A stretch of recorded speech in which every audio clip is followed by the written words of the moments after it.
भाई ये जो डिसऑनर चेक है उसमें हम सिंपली जो है वो रिवर्सल डाल देते हैं। हम वापस रिसीवेबल को अपना, पहले जब पैसे मिले हमने कहा रिसीवेबल कम हो गया, लेकिन नहीं, रिसीवेबल इंक्रीज हो गया है क्योंकि पैसे एक्चुअली नहीं आए। अच्छा जी, उसके बाद एक और चीज़ याद रहे, हमारे पास एक छोटी सी ट्रांजेक्शन है, दैट इज कैश सेल्स।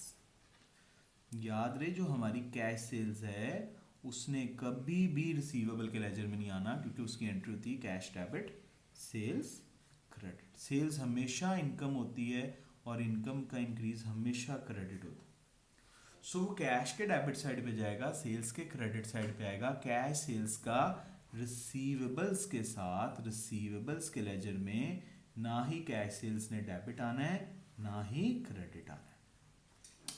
अच्छा जी, उसके बाद हमारे पास एक एंट्री और है, that is entry with control accounts, oh sorry contra. Contra contra क्या होता है जी? कॉन्ट्रा बड़ी सिंपल सी एंट्री है जी। लेट्स सपोज ए ने बी के पैसे पे करने हैं, और कितने पे करने हैं? 300। सेम डेट पे बी ने भी ए के पैसे पे करने हैं, कितने? 100। सो जब बोथ पार्टीज एक दूसरे के साथ रिसीवेबल्स और पेबल्स बोथ रिलेशनशिप में होते हैं, तो फिर वो कभी कभी आपस में जो बैलेंस है उनको उनको सेट ऑफ कर लेते हैं। दिस सेट ऑफ करना इज नेम्ड एज कॉन्ट्रा। ठीक है। अब बेसिक कंफ्यूजन ये है कि स्टूडेंट सोचते हैं कि शायद 200 से कॉन्ट्रा होगा। बेटे 200 से कॉन्ट्रा नहीं होगा, 100 कैंसिल होंगे, 200 तो बैलेंस बच जाएगा। असल में आप कॉन्ट्रा देखें तो कॉन्ट्रा की वैल्यू 100 है, 100 कैंसिल हुए हैं। क्या हुआ है मैं करके दिखाता हूँ। आप ज़रा ए के लिए सोचिएगा, मिस्टर ए के लिए थोड़ा सा सोचें। मिस्टर ए ने पे कितना करना था? पेबल कितना था? 300। रिसीवेबल कितना था? रिसीवेबल कितना था? 100।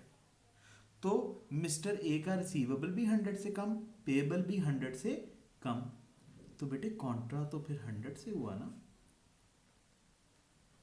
और रिसीवेबल का कम होना, एसेट का कम होना हमेशा क्या होता है?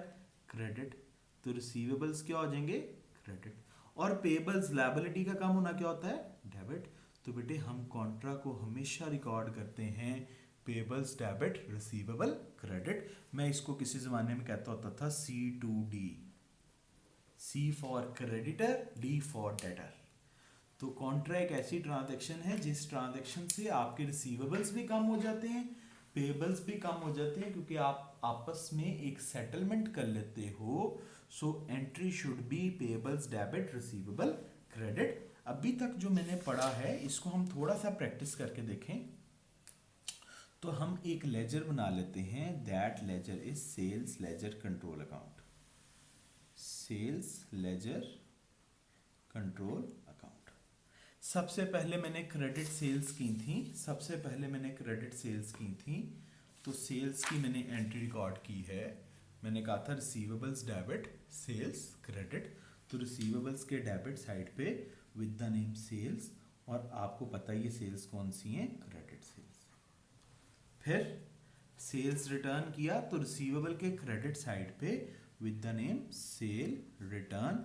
आजकल हमने रिटर्न इनवर्ड वर्ड यूज करना होता है, कैश डेबिट रिसीवेबल क्रेडिट जी।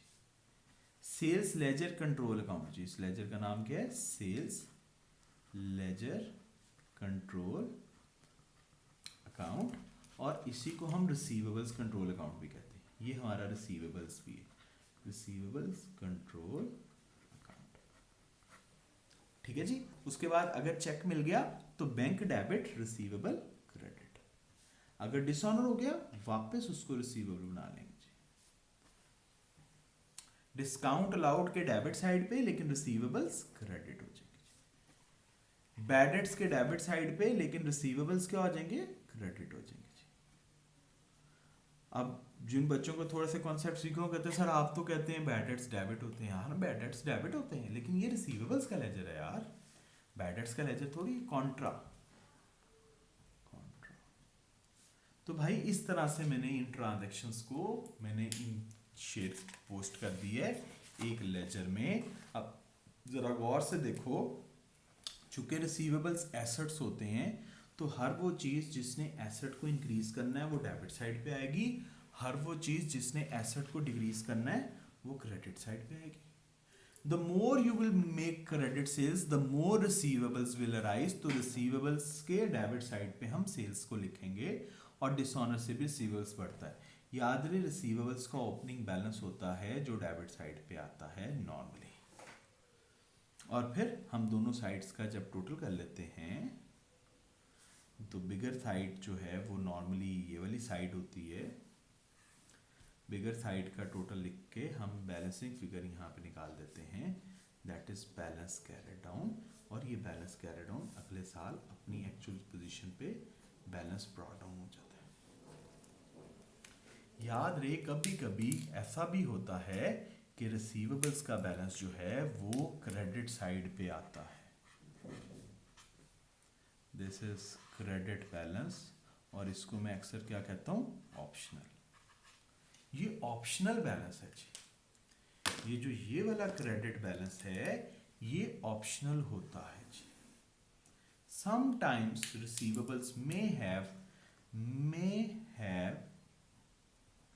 Credit opening balance, credit opening balance. कभी कभी रिसीवेबल्स का ओपनिंग बैलेंस क्रेडिट भी हो सकता है। उसकी रीजन क्या हो सकती है, if someone paid more than his balance, over payment by customer. मैं आपको भी करके दिखा देता हूँ। सोचो आपने एक बंदे से पैसे लेने थे 100 रुपया, वो गलती से क्या पे कर दिया 150, तो मेरी शाम में लायबिलिटी आ गई। पाकिस्तानी नहीं बनना, वापस करने यार। Over payment by customer, advance payment, किसी ने अभी चीज़ें खरीदनी है पहले पे कर गया एडवांस पेमेंट, तो मेरी लायबिलिटी है।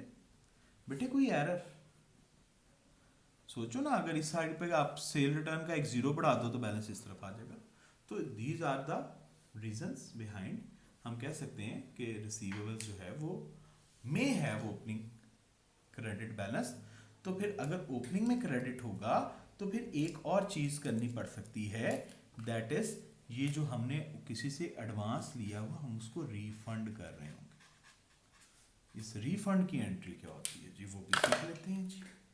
रिफंड, रिफंड अगर किसी ने हमें ओवर पे कर दिया था तो हम रिफंड करेंगे। हमारा बैंक बैलेंस क्या हो जाएगा, क्रेडिट, और रिसीवेबल्स क्या हो जाएंगे, डेबिट। बेटे ये रिसीवेबल्स मैंने डेबिट रिसीवेबल्स को बढ़ाने के लिए नहीं किया,